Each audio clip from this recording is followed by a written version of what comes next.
So, hello and welcome to the Max MPS Radio. Today I'm honored to have Dr. Mike Israetel all the way from America on this podcast, and I'm super excited to talk about recent critics and some super cool question I have noted down. And because we before we start, I will give yourself, Mike, the opportunity to introduce yourself to the audience. Maybe somebody will not know you, and of course I'm also welcoming you to the podcast. Cool. Thanks for having me. I'm really happy to be on. I'm Dr. Mike Israetel, a PhD in sport physiology, which is the science of taking good athletes and making them better. For a long time I was a professor of exercise science and sports science and nutrition. I've taught a bunch of courses related to that. And I currently work for Renaissance Periodization. I'm their head science consultant or something like that.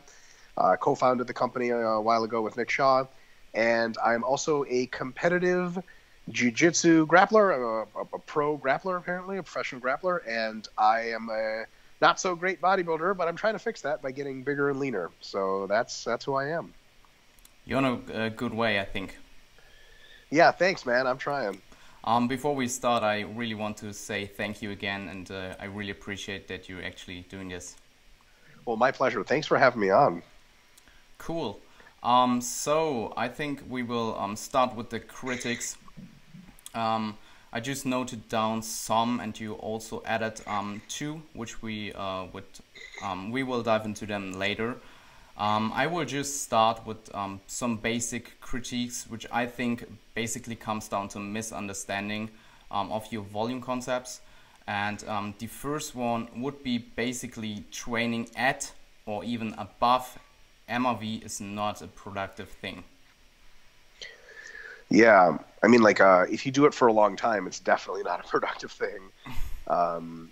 So I think I used to phrase that much more poorly, where it used to seem like I was saying you have to train at MRV all the time. And the reality is that that's not true. But I think that if you start at what would be like your minimum effective volume, like the least amount of training you need to do to get better, the overload principle kind of dictates that you need to progressively keep adding volume to get good effects. This is somewhat true for strength training, although you can mostly add intensity there. But it is very true for hypertrophy training, in which volume is a predominant initiator and this sort of causative factor for hypertrophy. So as the weeks go by, you probably have to do more and more volume. Eventually, you'll hit a plateau where you can't add any more volume without exceeding your ability to recover. That entire time from point A to point B, from your minimum effective volume to your maximum recoverable, is productive training time.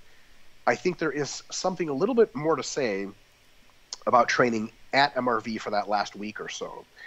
Overreaching, temporarily exceeding MRV, has been shown to benefit nearly every single athletic performance variable ever studied.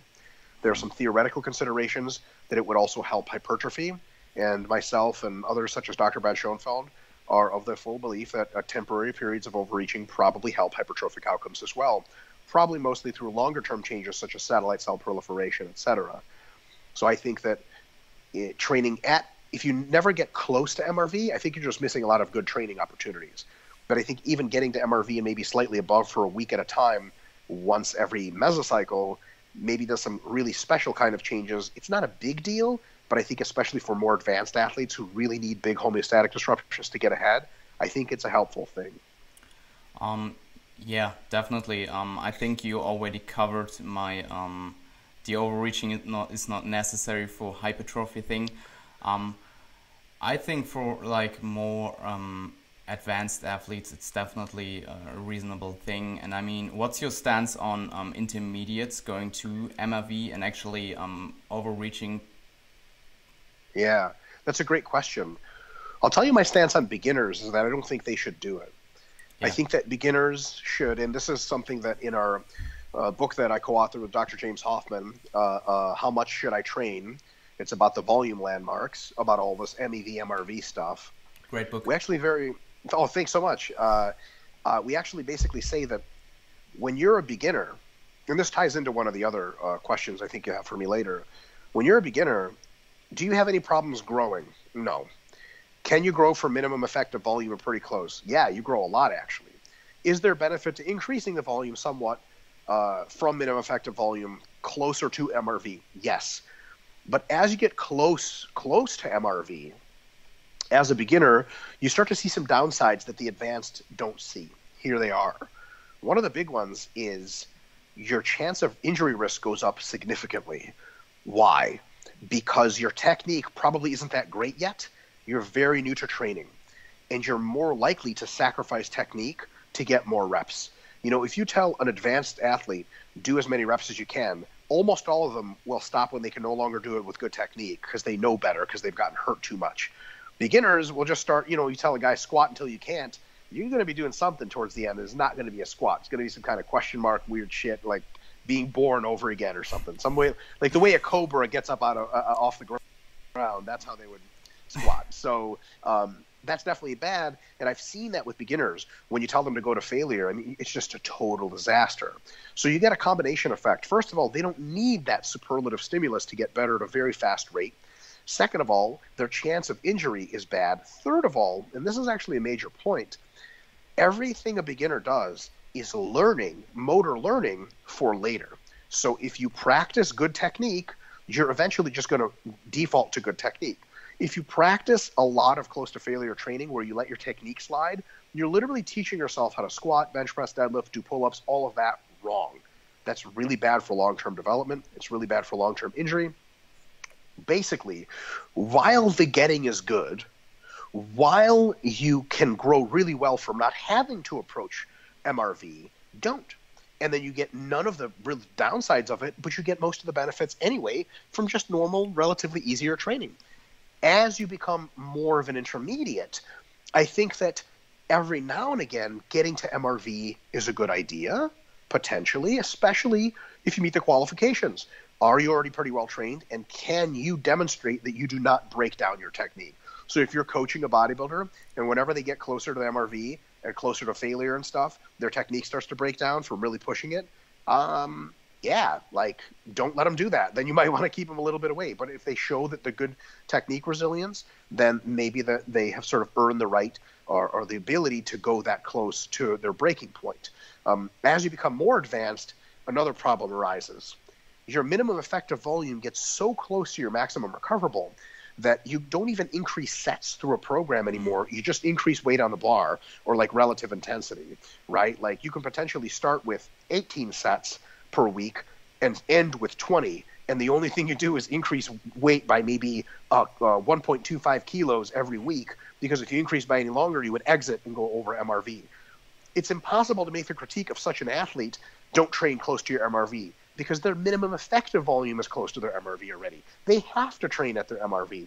And that's another cool thing for the beginners. If a beginner says, look, I want to train close to my MRV, motherfucker, you'll get plenty of chance to do that shit when you're advanced. That shit'll come. Don't worry about it. For now, when the easy gains are gettable, get the easy gains. It's not because we're like, oh, you'll eventually grow. It's more strategic than that. We're not saying you should, as a beginner, expect or accept lower gains rates because, hey, you'll grow eventually. No. We're saying this is better because you're going to come into your intermediate and advanced years with fewer injuries and better technique on the exercises. The overall lifetime growth will be higher if you don't blow your load as a beginner. This is corroborated in multiple sports. Weightlifting is an example. If you look at athletes that compete a lot and train with really high volumes, really high intensities as junior lifters in weightlifting, most of them do not become great Olympic champions, and certainly not multi-time Olympic champions. They develop overreaching, overtraining syndrome. They get hurt way more often. Sometimes they sort of psychologically burn out. So what ends up happening is the way to really properly develop weightlifters is the young ones, you got to hold them back a little bit. As they get better, you let them have more and more aggressive training, and eventually they're going to do that anyway because they need it to grow and they need to get better, and all the best stuff comes from it.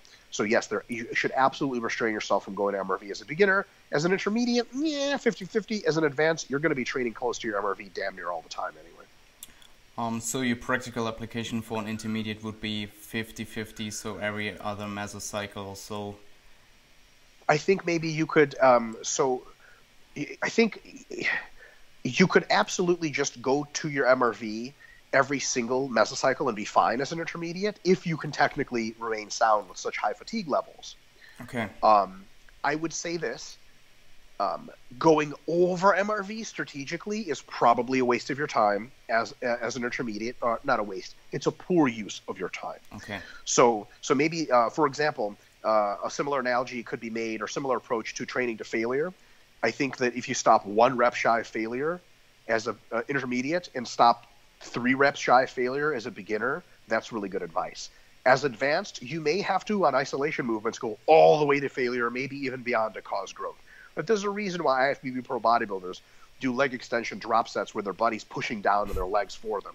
That might just be the only kind of superlative stimulus that even does anything anymore, right? Because they're almost at their genetic ceiling. That I can believe. Do beginners need to do that? No. So intermediates for MRV, maybe they should just meet their MRV or come close to it at the end of every mesocycle and then back off, right? Just start flirting with it.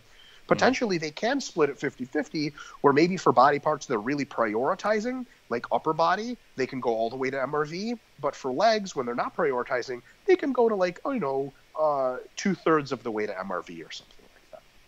Okay, I actually see some beginners do the multiple drop set on the leg extension in my gym, so...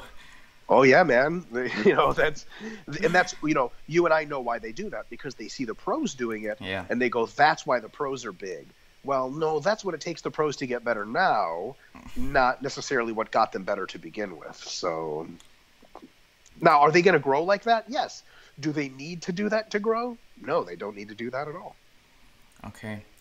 I may just include 2 questions I had from the other questions now, because they kind of have a good fit in here.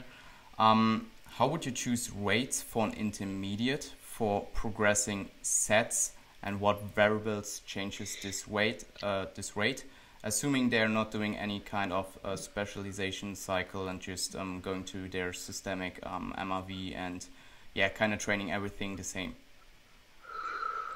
So how fast we add sets to the program? Yeah, what would be the rate of progress in terms of sets? Like, how would you change this, or how would you choose this? So basically what you're going to kind of figure out, first you need to know your volume landmarks.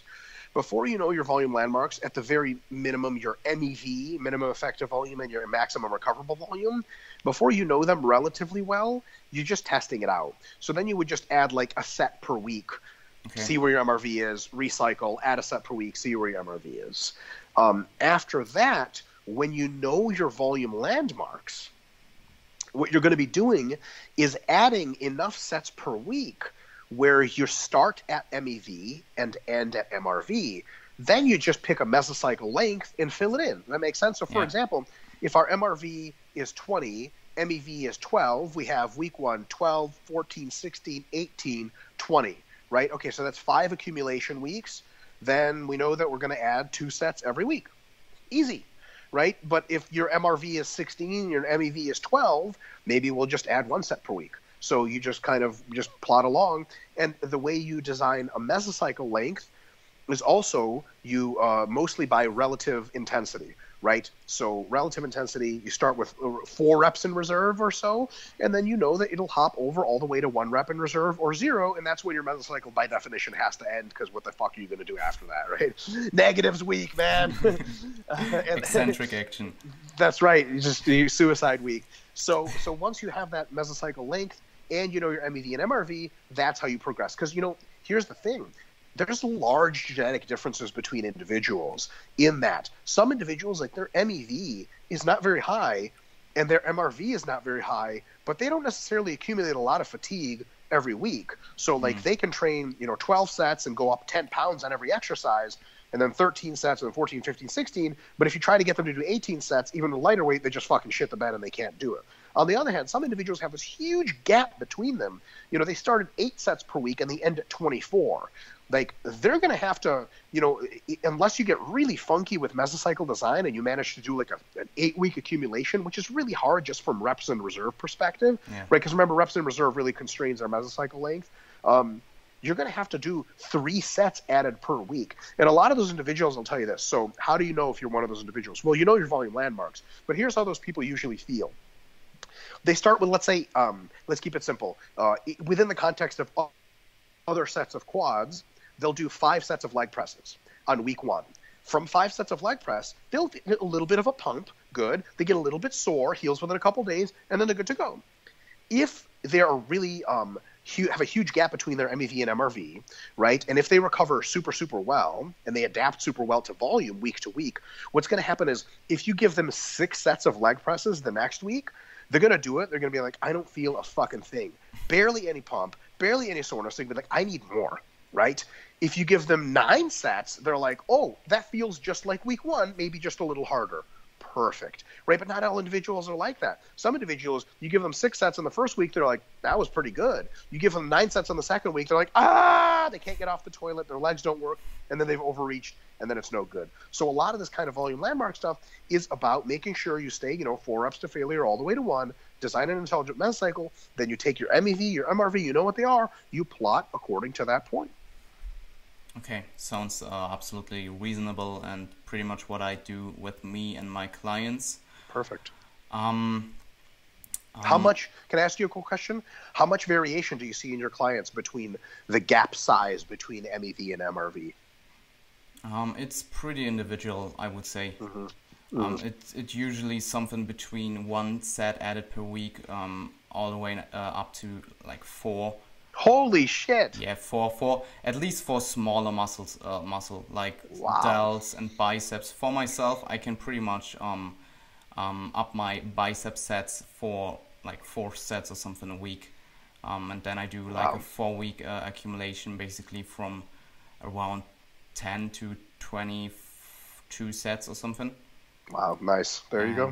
I don't feel like it's pretty crazy. I just train them like 2 days in a row, for example, and I just don't feel them. Like it's, and I still have progress. Like, yep. Intelligent programming. Yep.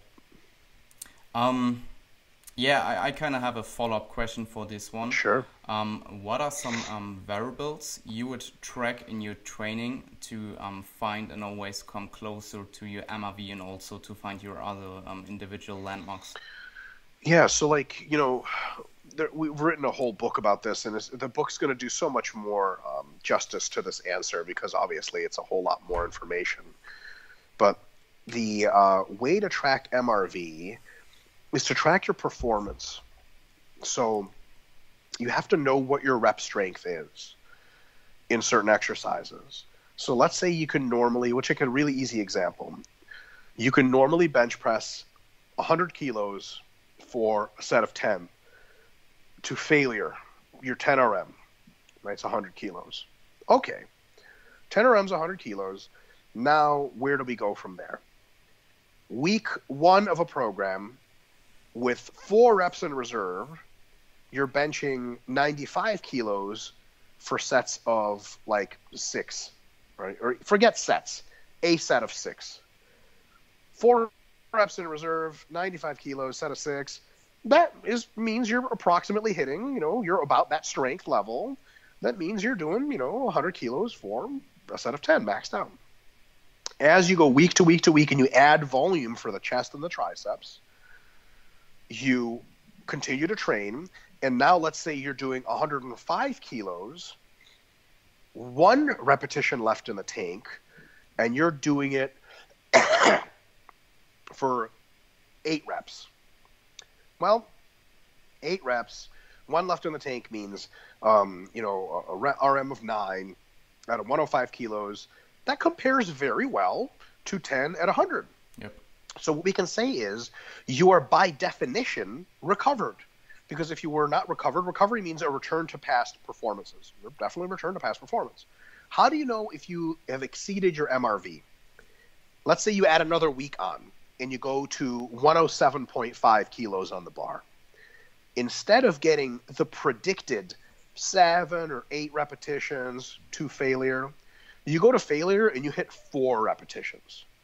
Does that in any meaningful sense convert to 100 for 10? No way. Something's wrong. You're underperforming. And usually that's not going to be a fluke. All of the rest of your pushing exercises are going to be down big, and you're going to feel like shit. That, whatever set number for chest and triceps you did the week before might be close to your MRV. But we have a problem. Maybe it was just all the accumulated fatigue that occurred before. Maybe if you were fresh, your MRV would be higher or more fresh. Maybe we just did the mesocycle for too long. Here's what you do. Let's say it was 20 sets that you found that your bench for 10 really went down the week after. 20 sets of chest, let's say. What do? Instead of starting at 14 sets like we did last time for chest, we deload, we start a new mesocycle to start at 16.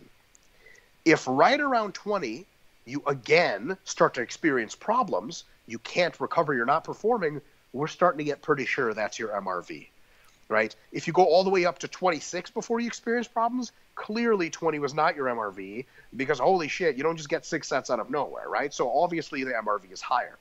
What we do in training, and the good news is this happens anyway with training. You periodically start from easier, add more volume until things get really hard. When you can no longer progress, most people deload. That's the smart thing to do anyway. So just note where you stop progressing. Note the volume of the week before. That's your best guess at MRV. Look, 4 or 5 mesocycles later, you're going to have a pretty good feel of what your MRV for quads, for chest, for back. Now, is that going to vary with the different exercises? Yes, with the different phases, massing, cutting, maintaining, totally. But you're going to note those variances, first of all, so that's going to be more good data. And also, you're going to get good averages.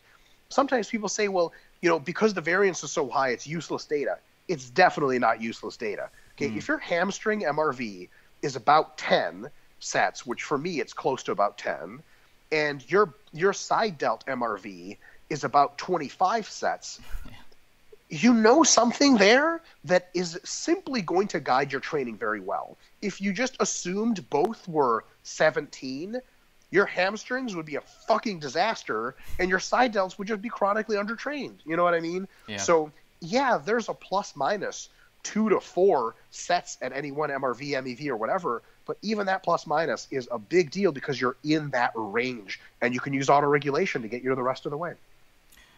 Okay, and just do you have any other variables that you would track from like a recovery perspective other than just performance? Performance is number one. Yeah, of course. The other ones would be sleep quality, desire to train, bar weight feeling. So like if the barbell feels heavy as fuck and your desire to train is really low, you're probably accumulating a lot of fatigue and you're probably close to some of your MRVs. But then again, I have to bring it back. Like if you still hit a PR in performance, it's just hard training. And I do want to be very clear about this. As you approach but have yet to hit MRV, training's hard and you're going to be fatigued, but you're still going to perform. I'm sorry, training's hard. Some people, not very many, some people are really, so some of the bros, for example, are really averse to doing too little. So they're going to be like, if I'm not walking after squats, then it wasn't a hard quad workout, which of course is way too much. But there's some people on the other end that are like, man, if I get sore, that's bad. It's too much. It's like, no, it's not. It's a normal part of training. If you're so excessively sore you can't recover until the next time you train the muscle, that's a problem. How do you know it's a problem? Because your performance is going to be down. If you're still hitting performance landmarks, like if you're hitting PRs or staying close to them, you're not overreached no matter what you think. Overreaching in every sports science sense is there a decline in performance? If there's not, it's just hard training. Cool. That was a lot of insight, actually. Oh, sweet. Not just the usual boring shit, I guess. Just more boring shit.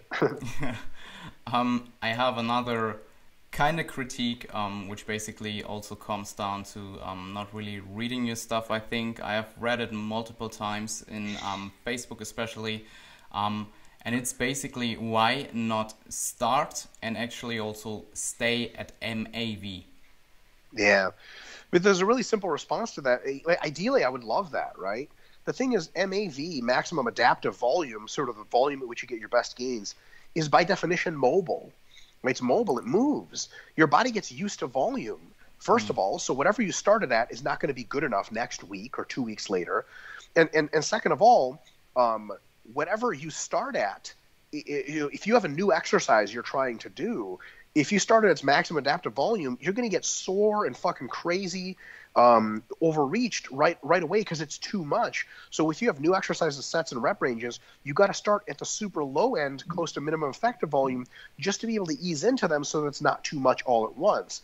And then as you add more volume, that MAV landmark actually moves. So funny enough, the way you can conceive of MAV in a volume sense, because it's mobile, your maximum adaptive volume from a new set of exercises is actually really close to your minimum effective volume at the beginning. And as you train, it moves to get really close and to your maximum recoverable volume, actually. And then when you deload and then change some things around, it floats back over closer to your minimum effective volume again. It's mobile because the overload principle says that whatever was best last time, you have to have more this time. Now, correction here. Can you put enough weight on the bar or get closer to failure proximity instead of adding volume? Potentially, yes. But that is another way of altering the stimulus size. So yeah, you can stay at one volume and have a maximum adaptive volume, but start really light weights and go to really heavy weights, or start really far away in reserve and really, go super beyond failure, totally. But those other methods have their own problems. Adding volume is a very straightforward, simple way to do things.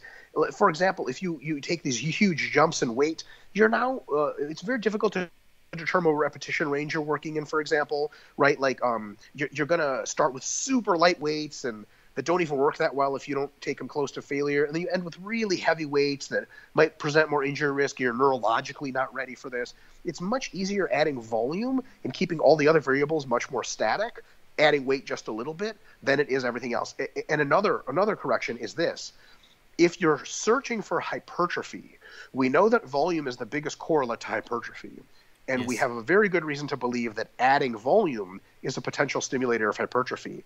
Intensity makes you stronger. So if you're doing a strength training program, you should probably keep it a pretty level volume, maybe not exactly level, maybe like this, a pretty level volume, and add more intensity. But for hypertrophy, you probably want to stay in the similar intensity range and add more volume. One of the things I think Greg Nuckols had developed and recommended a program a couple of years ago in which even for powerlifters during their hypertrophy phases, he didn't even put any weight on the bar. Like you squatted 100 kilos, you just did more sets every week.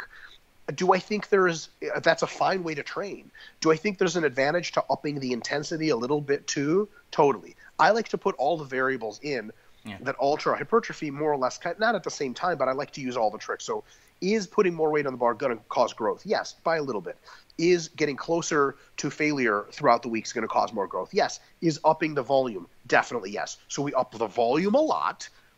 We take the RAR and lower it progressively, and we add a little bit of weight to the bar. I think that's my best guess as to how to optimize hypertrophy. Now, if you're more of a fan of adding weight, or if you're more of a fan of manipulating RAR, and you like to constrain your volume to smaller window, I think that's totally fine.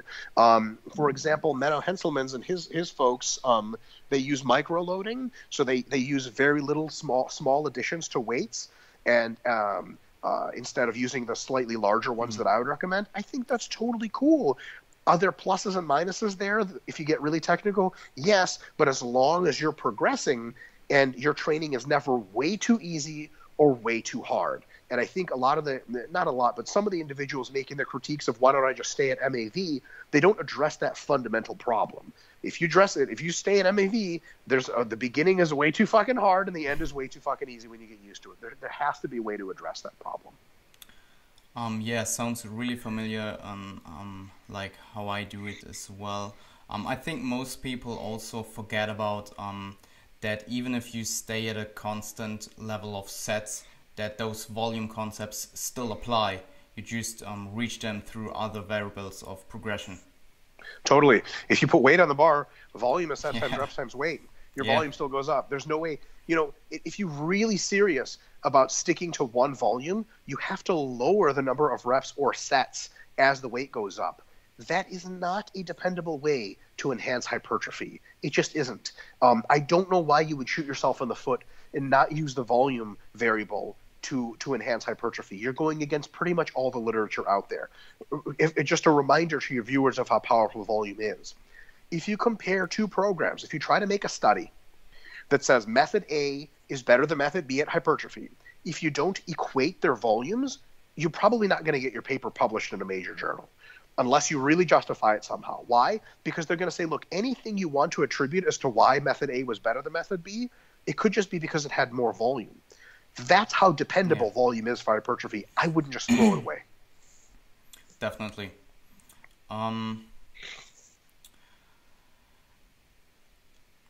I would go into why we start with the MEV. I covered it quickly on my Instagram a few days ago, so maybe you can dive into that. Sure. I actually consulted with my friend and my supplement coach, Broderick Chavez, on this before we wrote the book because of something he said, and I followed up with him. And I think in the book, you remember, I gave him credit for some of these concepts. Minimum effective volume, and let's say from that until about 1/3 of the way to your MRV, right? What we would call just really easy training. It's basically like free gains, because you can ask yourself a couple of questions. Is the injury risk high? No. Is the fatigue accumulation high? No. Am I still growing? Yes. Yeah. So if someone says, well, you shouldn't go all the way down to MEV, you should get the better growth that's maybe 1/3 of the way up and then all the way to MRV, the instant retort is, why would you miss on that stuff? You know what I mean? It's like someone offers you a free appetizer at dinner and it's tasty food. And you're like, no, I just want to get to the main course. Like, it's food, it's tasty, it's free. What the hell is wrong with you? Like, and I'm sure there are reasons. Like, let's say you really, really want... Sorry, I gotta adjust my position here. I periodically fall out of my chair. Let's say you really came to this very fancy restaurant to eat this particular main course. You want to be nice and hungry for it, to taste the flavors. It's a really good chef. Is that a good reason to deny a free appetizer? Yes. It's a very unusual reason, so it's going to be very rare. So, for example, if someone is a really advanced bodybuilder and to them anything except for close to MRV training doesn't disrupt homeostasis enough to even grow them, should they ignore MEV training? In some context, they might be able to make an argument for that. The technical side of that even is that their MEV is so close to their MRV, it's almost the same number. But for especially beginners, and really everyone else, advanced bodybuilders would love to have a zone in which they barely have to try, but they grow. Yeah. Why shit that away? And I'll tell you why beginners don't like to train in that zone. It doesn't feel like hard training. A lot of people train for psychological reasons, where they want to fucking like be warriors and bleed and go to failure. Like, that's what training's supposed to be. If you tell a beginner, look, if you stop 4 reps short on 5 sets of squats per week for 5 weeks, you could have great gains. Their next question is going to be like, yeah, but like, can I do more? Yeah, sure. If you're psychologically inclined to do more, fine. Fuck off and do whatever you want. But if you want great gains and not have to kill yourself, going all the way down to MEV is really awesome. It's just, I'm sorry, it doesn't, when I do a mass phase, my volume landmarks spread apart a little bit, and I train some of the time closer to MEV. Do I get these amazing pumps? Do I get this crazy soreness? No, but I'm making great gains. I'll take it. I wish training was always like that, but it's not. And once you've trained for like 20 years, you've had your fill of going crazy, right? I think beginners really want to go crazy, which is why a lot of them rebel against this. Maybe you should train closer to MEV kind of stuff. Okay, sounds absolutely reasonable. And maybe we can dive more into the volume versus intensity in terms of injury risk. I know you have covered this with Steve in his recent and I think also the podcast before. But maybe there are some people out there saying that with every, if you rise volume to a point that injury risk will rise as well. And maybe you will dive into volume versus intensity in terms of injury risk. Sure. The same data is available with intensity. I mean, think about it. Who gets hurt, like a reasonable adult male training for several years? Who gets hurt squatting 60 kilos? Nobody. Who gets hurt squatting 100 kilos? Some people get hurt. What about 140? Now we're talking 160 people getting hurt. Let me ask you another question. Who doesn't get hurt squatting 250 kilos? Name a single person who got strong enough to squat 250 kilos for reps and never got hurt along the way. That's not very many people. Some weaker, maybe female lifters that have more endurance genetics. I don't know if you have any clients like that or have any friends like this or people in the industry. I know some female lifters who are relatively, fast, slower twitch genetics who just aren't very strong. They've been training for 5 to 10 years and have never been hurt once. But their volumes are fucking insane. Like they'll do like 40 sets of quads a week because their intensity, the ratio of the connective tissue strength, tendons, ligaments, muscle fascia, relative to the muscle strength is just so high. There's just no way. Like what if you had your muscle, but the Hulk's tendons and ligaments? I mean, you would never get hurt. It would be impossible, right? But for individuals that are very strong, we're dealing with the literal opposite of that, especially with anabolic steroids being involved, right? Because they don't strengthen your tendons as fast in some cases, sometimes weaken them.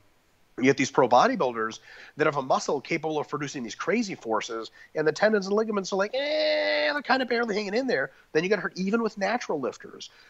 When you get up into the 200 kilo plus range for any of the major lifts, 150 plus for the bench, you're talking about every time you do a working set, there is a legitimate, non-zero, small but significant risk of injury, period. Like, Jan, when you go to your gym and you see a guy unracking 200 kilos in the squat, do you look at it the same way as someone unracking 50 kilos? No, you're like, wow, Absolutely let's see if not. this guy dies, right? Like, you're like, let's see if he dies.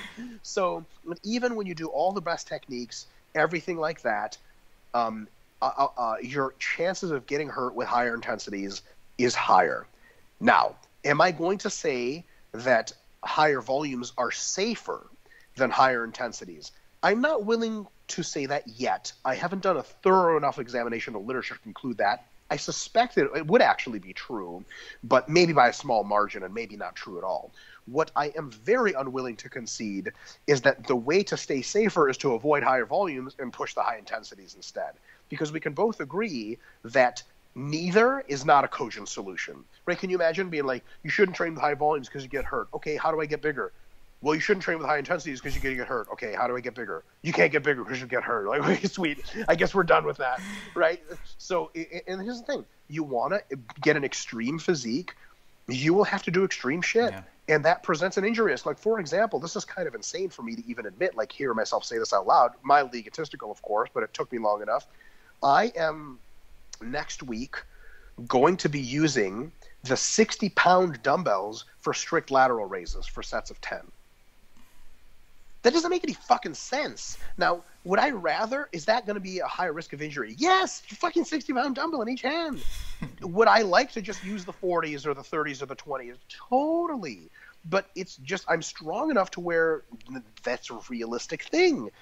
Is that going to be higher injury risk? Yes, but getting bigger in any way you slice it is going to expose you to higher injury risk. Like, imagine being an MMA fighter and be like, I want to do MMA, but I don't want to get hurt. Well, getting hurt is as close to MMA as bread is to butter. So you might as well just accept that it's going to happen. Now, can we take intelligent steps away from it?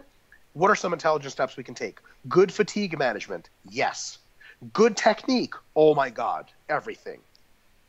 Short of that kind of stuff, you just have to accept a certain amount of risk, and upping the intensity is no way to stay safer versus upping the volume.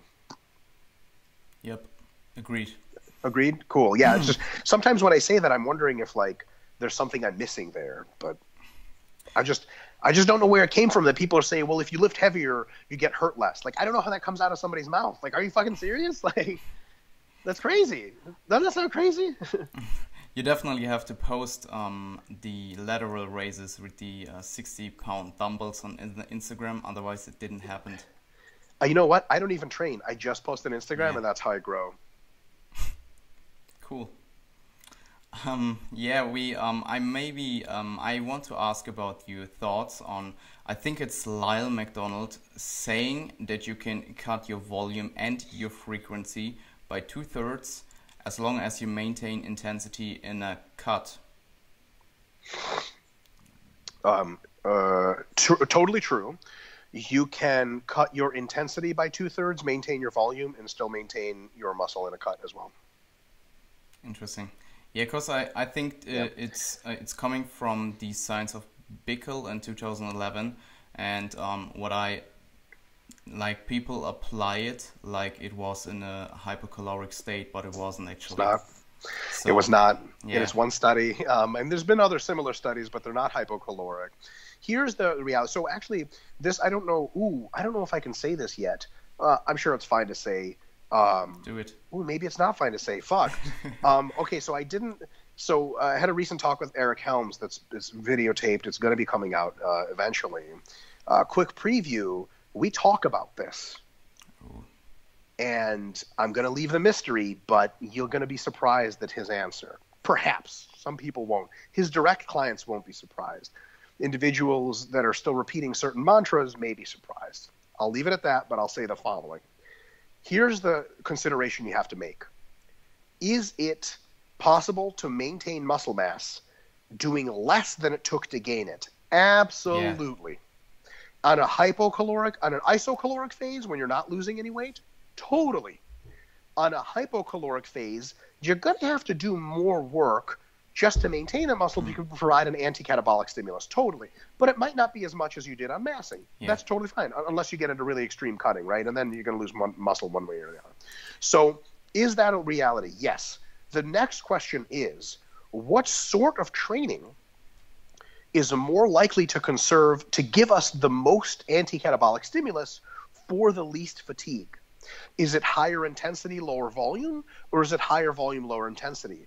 I believe that the recent research, and by recent I mean the last 5 years, has shown that volume is simply more profound at hypertrophic optimization, and in intensity, while it's great for increasing strength, there's no replacement to that, is more fatiguing and a unit of volume. So my response to people to say, okay, I'm going to train heavier but much less volume on a cut is, why don't you take that fatigue allotment you've given yourself, because any more you're just hypocaloric, you don't have much, and instead of filling it with super heavy weights, do more volume with lighter weights. It's the same fatigue, but now you get more volume. Which one is more dependably anti-catabolic? What's more volume? Another plus, you burn more calories too, right? So, and all of us who have dieted know how physically fucking hard it is to lift really heavy when you're that low in energy.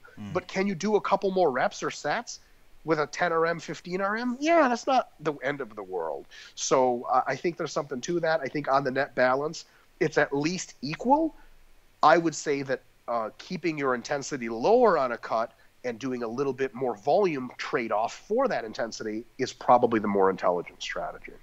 Yeah, absolutely agreed. I did triples and fives in the past, even on a longer on a longer diet, and at some point it was just horrible. It was definitely more doable to do like a set of 8, a set of 10, or even more than that. Totally. One thing that I remember, I used to do triples and fives on cuts many, many times. And this was definitely back in my Natty days. And it was one of these situations where I can neither confirm nor deny. People still ask me that. I'm like 255 pounds with abs at 5'6", and they're like, "Are you Natty?" I'm like, "Are you insane?" Yeah, I'm just the biggest Natty that's ever lived. So here's the thing. I used to do that stuff. And at some point, Jan, I got to this conclusion where I was like, okay, I just did a set of 5 with like a ton of weight. My back hurts. My knees hurt. I don't feel a pump at all in my quads. Why am I doing this? You know what I mean? Like, if there's something magical that's supposed to be happening to my muscles that's anti-catabolic, I don't feel it. You know what I mean? Like, it just doesn't make any sense. So after I started doing sets of 8 and sets of 12 on a fat loss phase, I actually felt some stuff happening in my muscles, and I wasn't pissing away energy warming up for, getting nervous for, and lifting super heavy weights. So at an intuitive level, it just makes more sense. And on a research-based level, I think the net balance is that it in fact a better idea to do a little bit lighter weights so you can get a little bit more anti-catabolic volume on a cut. Really interesting. Yeah. Maybe we can dive into how do the volume landmarks change in a hypocaloric state, and then also discuss the difference between a longer diet, for example, a contest prep, versus a shorter diet, for example, like a Minicut. Yeah, wow. These are really, really good questions. So Thank you. On a hypocaloric diet. It's funny because I do a lot of podcasts, and I'm not like, this isn't a dig at anybody, but some of the podcasts I end up getting booked for, they're like, all right, so what are calories? And I'm like, Jesus Christ, why am I on here? Like, you could have gotten anyone to answer that. So no, these are all, and there's different kinds of podcasts, right?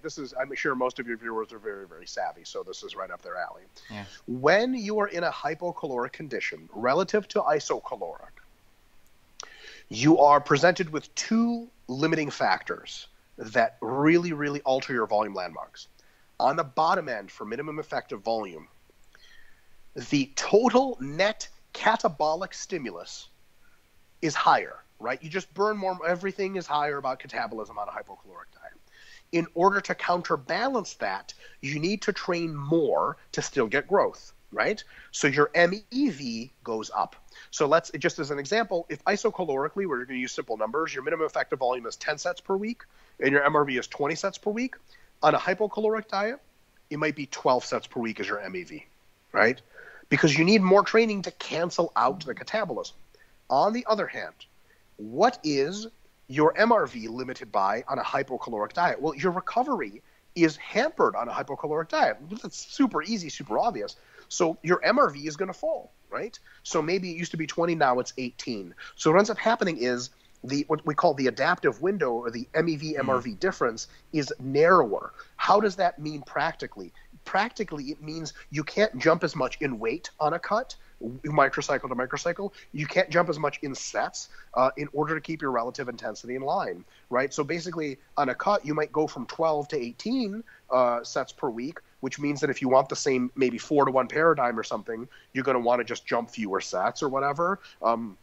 And on the other hand, you want to make sure that you, so if you want to elongate your mesocycles or contract them, you have to be aware that you're working with a smaller bandwidth.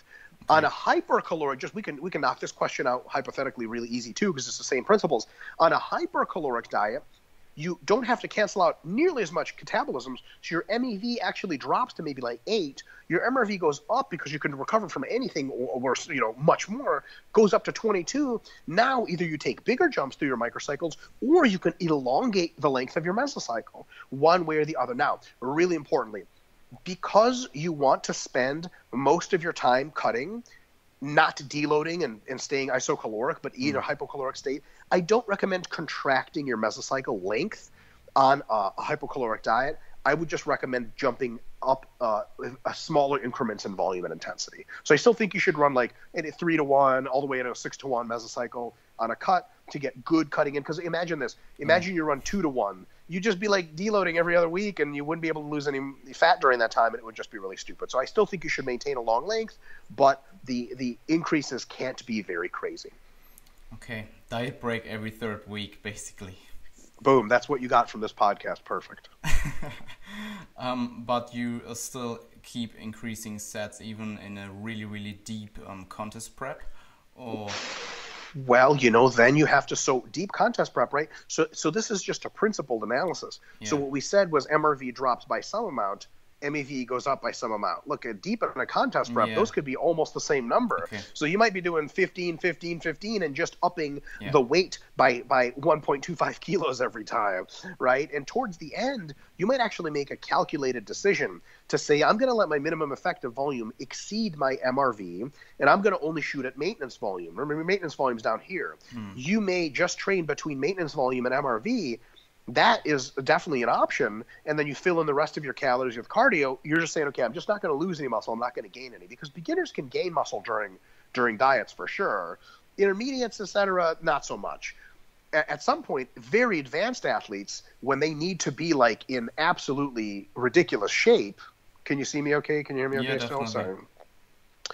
Super advanced athletes might say, I'm going to let my MRV go below my maintenance volume, which means that they have to train below their maintenance volume, which means by definition, they're losing muscle. But if it's the last 3 weeks and you need shredded glutes or else, that's what it's going to have to take. And let's say you're already too big for your weight class. You could be cutting down to, 80 kilo weight class. You're 82.5 and you need to lose fat. And who gives a shit about anything else? You don't train much to make sure you don't overtrain. You do a shitload of cardio. You eat very little. You get striated glutes. You win, and then you regain that muscle afterwards. I'm not saying everyone should do it. Deep into a contest prep, what I'm saying is you're going to have to deal with some bullshit. The constraints are really, really hard at that point. Really interesting insights. Do you want to dive into Minicut programming real quick? Sure. That'll probably be, if you don't mind, that'll probably be my last question for today. Absolutely. On time constraints. Okay, sweet. So it's a really good question. So what is the purpose of a Minicut? Here is the purpose of a Minicut. It is to burn a small amount of fat in order to make us more sensitive for further muscle mass additions, because we know that the fatter individuals get, it's very likely that they become more anabolic resistant, right? You don't mass from 40% fat to 50% fat, like, especially if you're an advanced athlete, you're probably just getting more fat and not very much more muscular. So somewhere between 10 and 20%, as Eric Helms would say, and if I was being a real stickler, I would say 10 to 15%, but I think 10 and 20% is a fine range. Is good for gaining muscle mass. If you start to get to the top end of that range, you might want to drop a couple of percent of body fat while conserving your muscle mass in order to have a more of a window expanded to where you can gain more weight again, right? That's what mini cuts are for. The reason they're mini is because up until you lose a bigger fraction of your body weight, maybe something more than 5% of your body weight, up until you diet more than like 8 weeks, you really don't get a lot of the nasty feedback loops, especially for drug-free athletes, in which your testosterone falls, all this other bad shit, to where adding muscle becomes a problem afterwards. So if your goal is muscle mass gains over the long term, you can mass, mini cut, mass, mini cut. It works a long time. What mini cuts are not for is losing significant amount of long-term body fat. Then you need regular size cuts. So a lot of people are like, ooh, mini cut, that sounds great. I'll do a mini cut, and then I'll take like a maintenance break, and I'll do another mini cut. And what ends up happening is, because you never pulled your body far enough away from its settling point, the maintenance phase turns into a mini mass, and then you just come back to about the same weight. So about a bunch of mini cuts together, added up, basically get you nowhere fast. You got to take longer cuts. If you want to get in show shape, you got to do that. If you want long-term, large losses in body fat, let's say you're at 35% fat and you're male, and over the course of the next several years, you want to get down to like 15%. That's going to take some cuts, not some mini cuts. But if you're at 10% and you're going up to 16% fat, you can have several mini cuts in that interim and make your massing better. And mini cuts, remember, I think my rule for mini cuts, and this is obviously just general stuff, anywhere between sort of 3 and 6 weeks in length, right? After 6 weeks in length, you should choose a slower weight loss duration and shoot for like 8 weeks, slower weight loss rates to be more sustainable. Then it's 8 to 12 weeks is more or less what we recommend. I will want to go on record as saying the following. I think for most people interested in fitness and looking good, etc., anything over 12 weeks at a time is too long to diet. One of the ways we've seen this at RP, because as you know, we've coached a shitload of clients now, man, after 12 weeks, people just fall apart. And up until 8 weeks, almost nobody falls apart. So anywhere between 8 and 12 weeks, I think, is a reasonable length of dieting.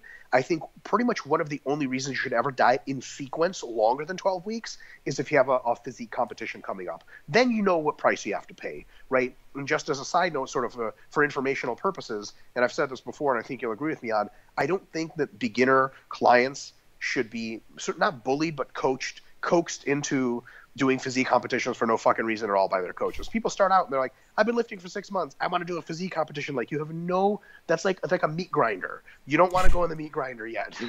Wait until you're much more psychologically and physically adept.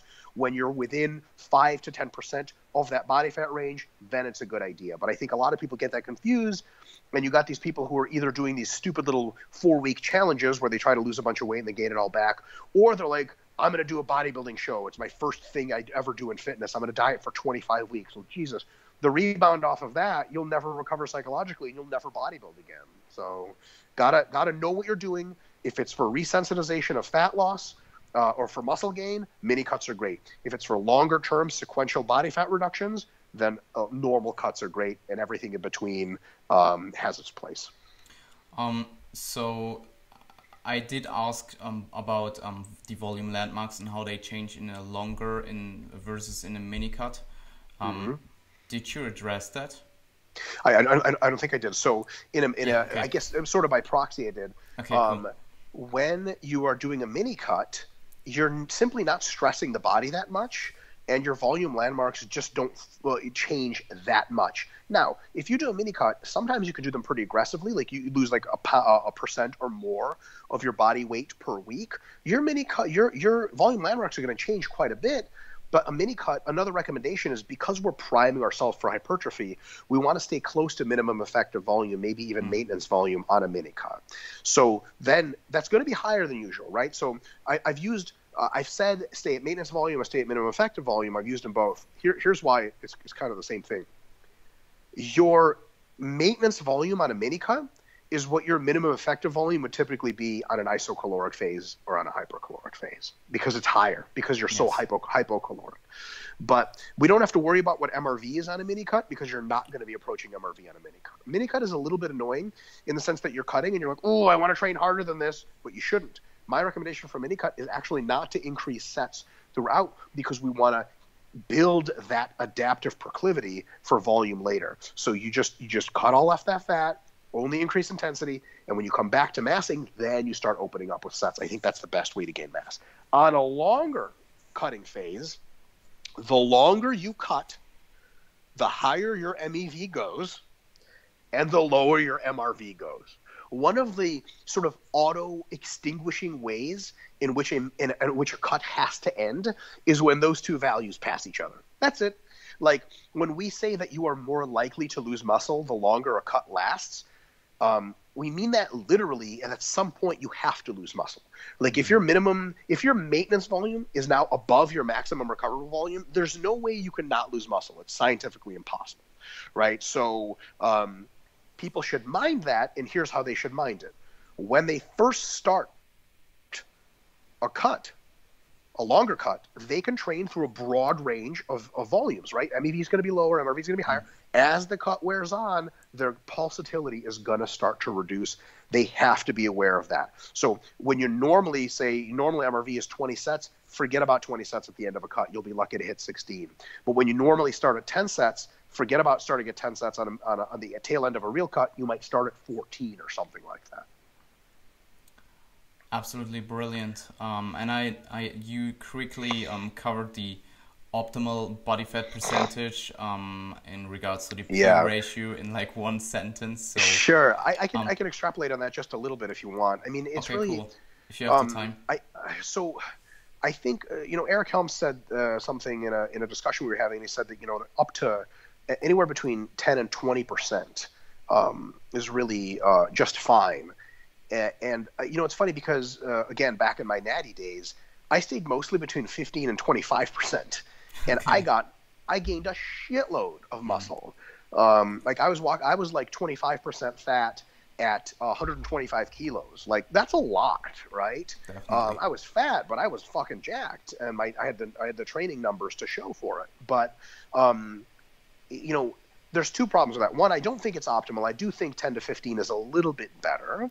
And secondly, and I think Eric and I more or less agree on this, it's really hard to talk physique athletes into going up to 20%. I mean, it's really hard. The other complication is that once they are at 20%, that's a long diet to get back into competitive shape. You know what I mean? Yeah. If somebody, I'll put it this way, if somebody just wants to be big and strong, 10 to 20 is fine if they're okay with being on the fatter end of things sometimes. For individuals that are interested in competing in physique sports, I don't think you should, as a male, should ever get above 15%, and as a female should ever get above 25%, to be completely honest. Maybe even 23% for females. Because then the fight to get back down is just fucking crazy.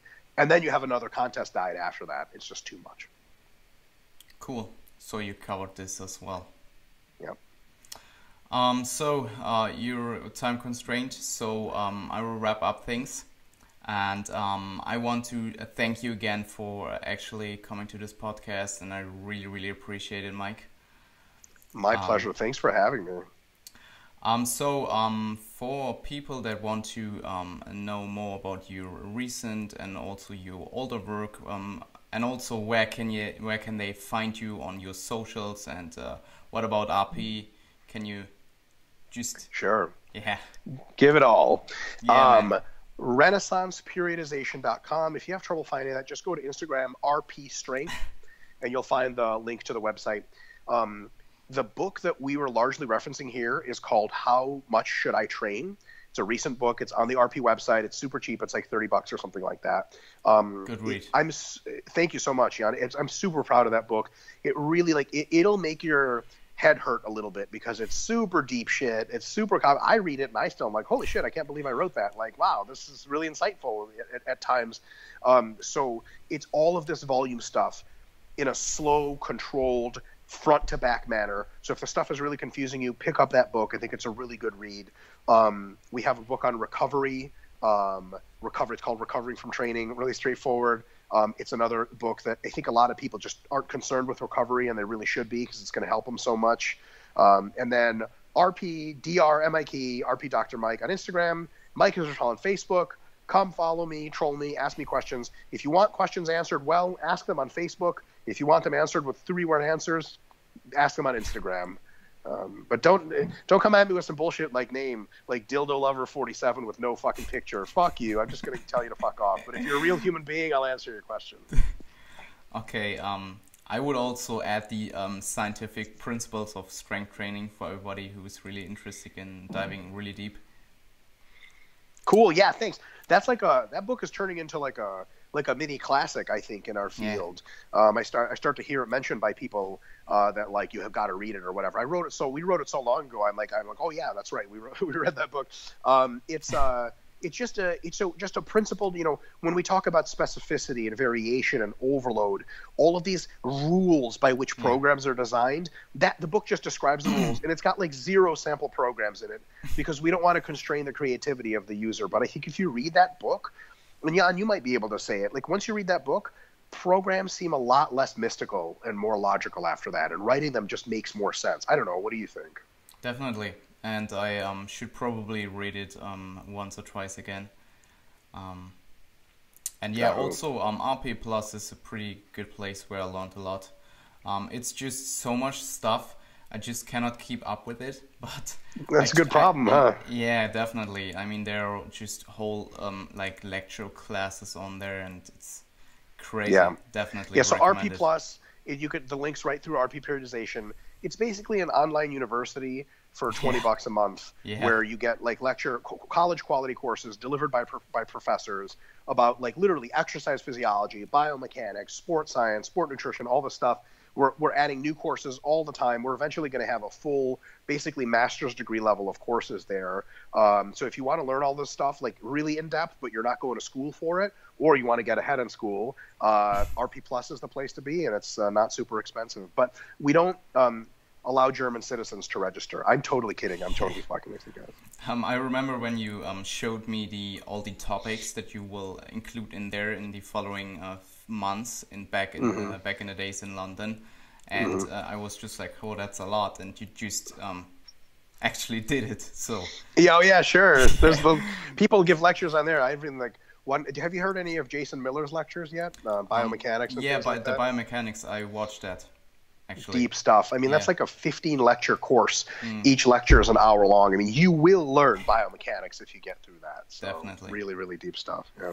And you're also doing some conferences in the near future. I know you're in Vienna in a good month, and I will be actually there. Yes. Awesome. So, Jan, can we so like halfway through the conference during my talk, can you throw your pencil down and be like, fuck you, I never believed a word you said, and run out, and I'm going to cry and run after you and be like, Jan, come back. Okay, sweet. Vienna on, I think, was April 7th, 8th weekend. Yeah. If you go to my Facebook, there's a registration link there, or just message me and I'll send it to you. We're going to be in Finland the week before that. A lot of really cool stuff. And then the week after that, we're going to be in Ireland. Also, I think we might be getting, in the middle of the week somewhere there, we might be going to Bulgaria, Euro tour. If you see me in Europe, punch me in the face and I'll know that you know me from the show. It'll be great. Cool. Please don't punch me in the face. That was a joke. Disclaimer, exactly. So, Mike, thank you again for doing this, and I hope to see you soon. And yeah, we will chat soon. Thank you so much.